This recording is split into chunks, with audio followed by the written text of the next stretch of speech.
Mwiriwe mwaramutse bivanye kibanza mwerere mandi wa kuri mikwa BITV.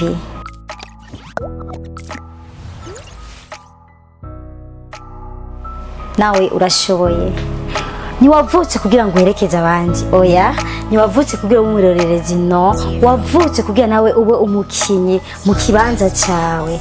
Ba umuacteur w'ivyo bintu witoye, w'ivyo bintu ushoboye gukora. Niwemere kuva muri iyi si atakintu na kimwe wanditse, atamateka wanditse.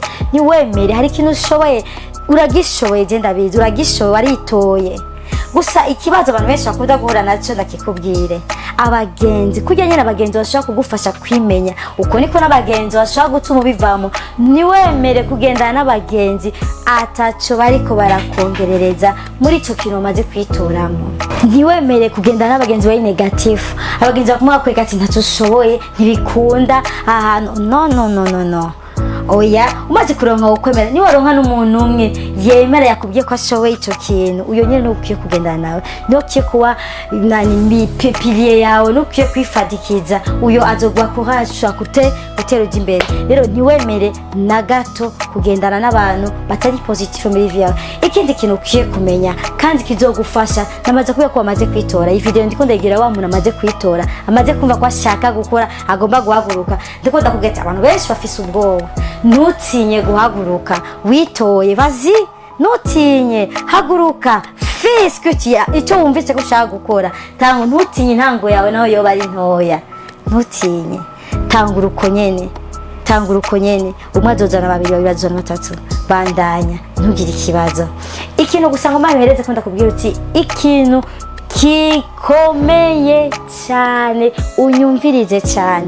Nta muntu numwe yashitse kure, nta muntu numwe yashoboye kugaragara muri iyi si, nta muntu numwe ariko arakora ibintu twese tuzi atagikoze iki kintu. Iri ni banguma ndakubwira, il faut payer le prix. Riha ikiguzi. Ikintu cyose ushoboye gukora muri domene yose muri iyi si, mu kintu cyose hariho kuriha ikiguzi. Abantu benshi bakunda kuri ikiguzi. Nimba bigusaba kuvyuka saa 11 kwiruka, tuze tubaze Fara nawe byagenze gute? Yavyuka saa twe tujyanye, we yabari mwibarabara ariko ariruka. Nimba bigusaba kuvyuka kare kwiga, nimba bigusaba umwanya wo gucapa kugira des exercices, nimba bigusaba ikintu cyose bigusaba, vazi gikore, riha ico kiguzi. Ntushobora gushika ku rutari ikiguzi, ntibibaho. Ushaka kuba n'umunyeshuri mwiza utegerezwa kwitanga ikiguzi cyo kwiga, cyo gukurikirana neza ikintu cyose. Nimba hari abantu ushobora guhura nabo bashaka ama relation, ama connection, nimba ari ikiguzi. Abantu benshi usanga badakunda kuriha ibiguzi, bashaka bagenda ubaze umuntu wese arafise ikiguzi yarishe. Rero riha ico kiguzi, ntugire ubwoba, ifatanye n'abantu bari positif mu buzima bwawe.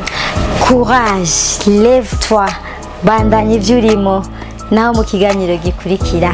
Ciao ciao.